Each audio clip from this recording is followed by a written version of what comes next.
नमस्कार, आप देख रहे हैं एबी न्यूज। दर्शकों, एबी न्यूज में आपका स्वागत है। कहें बिहार चुनाव की घोषणा में कम बामुश्किल 8 से 9 दिन बाकी हैं। जो मेरे सोर्स बता रहे हैं उसके अनुसार 6 या 7 तारीख को बिहार चुनाव की विधिवत घोषणा हो जाएगी और दिल्ली से होगी बाकायदा प्रेस कॉन्फ्रेंस करके इसकी जानकारी दी जाएगी। और नेता भी चुनावी मूड में आ चुके हैं और चुनाव जब होने वाला है तो रोज़ जो कुछ डेवलपमेंट्स होते रहते हैं। कल दर्शकों मैंने बताया था जो बिहार चुनाव को लेकर के बिहार में कितनी फोर्स मिलेगी। मैंने बताया था जो 300 कंपनी जो सीपीएमएफ की है वो बिहार चुनाव के लिए आएंगी, जो पिछली बार से वैसे भी कम है 20 कंपनी। लेकिन पुलिस की कमी नहीं रहेगी क्योंकि पूरे देश में एक ही जगह बिहार में चुनाव हो रहे हैं और चुनाव को लेकर के भी गहमा गहमी शुरू हो गई है। रोज़ आज छुट्टी का दिन है, रविवार भी है। आज रविवार के दिन भी मुख्यमंत्री अपनी यात्रा पे रहे। वैशाली और गोपालगंज में उन्होंने काफ़ी कहें जो कार्यक्रम किया, यूथ संवाद किया, एनडीए का संवाद भी किया। तेजस्वी यादव भी अपनी यात्रा पे हैं और इलेक्शन कमीशन को लेकर के बिहार के मुख्य सचिव प्रत्यय अमृत है, बिहार के डीजीपी विनय कुमार हैं, एडीजी हेडक्वार्टर है। तरह तरह के वीडियो कॉन्फ्रेंसिंग के माध्यम से फेस टू फेस सामने कहें जो मीटिंग्स का दौर लगातार चल रहा है और रात 9 बजे तक ये मीटिंग चलती रहती है और ये लगातार चुनाव के समाप्ति तक ये मीटिंग का दौर चलता रहेगा। आज भी कुछ डेवलपमेंट हुआ।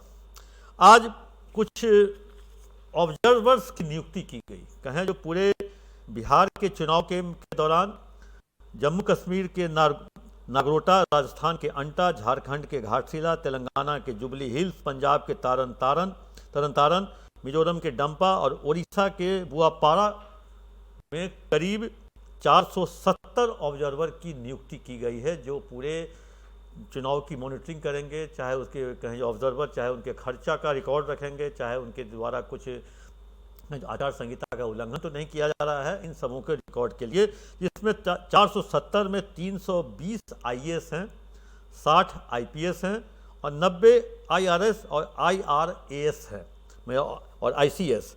मतलब एक तरह से कहें जो अगर उन 7 जगहों को अगर माइनस कर देते हैं जहां उपचुनाव होने हैं विभिन्न राज्य में, तो बिहार के जिम्मे अगर उन जगहों पर अगर 1-1, 2-2 अगर रहता है तो 7 दूना अगर 24, 7 दूना 14 या 7 तिया 21 अगर माइनस कर दें तो तब पर भी 450 के आसपास ऑब्जर्वर बिहार को मिलने जा रहा है, जिसमें आईएएस, आईपीएस और आईआरएस है। तो एक तरह से कहें जो चुनाव आयोग भी अपने स्ट्रेटजी में काम कर रहा है, अपने तहत काम कर रहा है, स्टेट गवर्नमेंट भी काम कर रहा है और नेता तो काम कर ही रहे हैं क्योंकि नेता चुनाव प्रचार में लगे हुए हैं। और पार्टियों की जो गठबंधन है वो भी लगातार उनकी बैठकों का दौर भी चल रहा है। इंडी गठबंधन हो या एनडीए है, सीटों के बंटवारे को लेकर के भी लगातार बैठकों का दौर जारी है क्योंकि लगातार दिल्ली में भी बैठक राहुल गांधी कर रहे हैं, यहाँ तेजस्वी यादव कर रहे हैं। अमित शाह कल आए थे, अमित शाह ने भी, गृह मंत्री अमित शाह ने भी कल बैठक की और उनसे नीतीश कुमार जी की भी मुलाकात हुई थी हाल के दिनों में। एक तरह से कहें जो पूरा चुनावी मोड में बिहार पहुंच चुका है और चुनाव आयोग भी अपनी तरफ से कमर कसे हुए है क्योंकि जिस तरह से पिछली बार जो जानकारी मैंने आपको दी थी, जो चुनाव आयोग की टीम आज के समाचार पत्रों में भी छपी है, चुनाव आयोग की टीम 4 तारीख को पटना पहुंचेगी।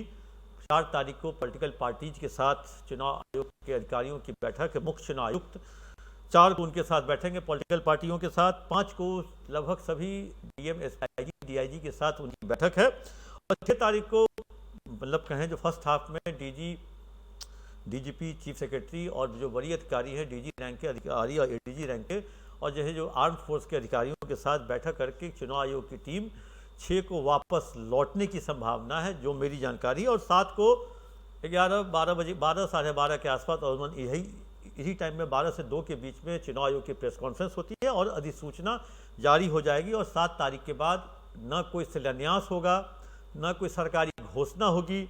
7 तारीख के बाद ना कोई आप जनता से जुड़े हुए चीज़ों को उनके मतलब फ़ायदा पहुंचाने वाला कार्यक्रम होगा सरकार की तरफ से और 7 तारीख से आचार संहिता लग जाएगा। तब एक तरह से कहे जो पूरे की पूरी बिहार की जो सरकार है वो कंट्रोल्ड बाय हो जाएगा चुनाव आयोग, चाहे मुख्य चुनाव आयुक्त या बिहार के मुख्य निर्वाचन पदाधिकारी। एक तरह से कहे जो अब जितने भी ट्रांसफ़र पोस्टिंग है उसके लिए चुनाव आयोग ने निर्देश दे ही दिया जो एक समय पर एक जगह पर 3 साल से अधिक जमे हुए किसी भी पदाधिकारी को तत्काल वहां से हटाया जाए। उसकी भी एक प्रक्रिया पूरी हो चुकी है। शायद हो सकता है दशहरा और चुनाव आयोग की अधिसूचना के बीच कुछ पुलिस मुख्यालय से एक डीएसपी की लिस्ट जारी होने की सूचना मेरे पास है। हो सकता है जो लगभग 2 दर्जन डीएसपी हटाए जा सकते हैं या पोस्ट किए जा सकते हैं, क्योंकि कई जगहों पे जो डीएसपी हेडक्वार्टर का पोस्ट है अभी भी खाली है। उन जगहों पे उनकी पोस्टिंग या तैनाती की जा सकती है और कुछ लोग हटाए भी जा सकते हैं, लेकिन इसके बाद कोई ट्रांसफ़र पोस्टिंग नहीं होगी। अब ट्रांसफ़र पोस्टिंग अगर करना होगा तो चुनाव आयोग शिकायतों के आधार पे, मेरिट के आधार पे, काम करने के तरीके के आधार पे वो तब चुनाव आयोग अपने स्तर से ट्रांसफ़र पोस्टिंग करेगा, जिसको ब्यूरोक्रेसी में बहुत ही मतलब गलत माना जाता है। अगर चुनाव आयोग अगर किसी का ट्रांसफ़र करता है तो उसको माना जाता है जो आपके कैरियर पे या आपके नौकरी पर वो ब्लैक स्पॉट, क्योंकि जब जब चुनाव आएगा तब तक उस अधिकारी को, जिसको चुनाव आयोग पहले हटा चुका रहता है, उस अधिकारी की पोस्टिंग चुनाव के दौरान नहीं होती है, ऐसा माना जाता है और ऐसा होता भी है। तो अभी चुनाव की अपडेट के साथ, चुनाव की हर दिन मैं अपडेट के साथ दर्शकों आप तक आऊँगा और आपको अपडेट देता रहूँगा। तब तक के लिए दीजिए इजाज़त। आप अपना कमेंट बॉक्स में देना न भूलें।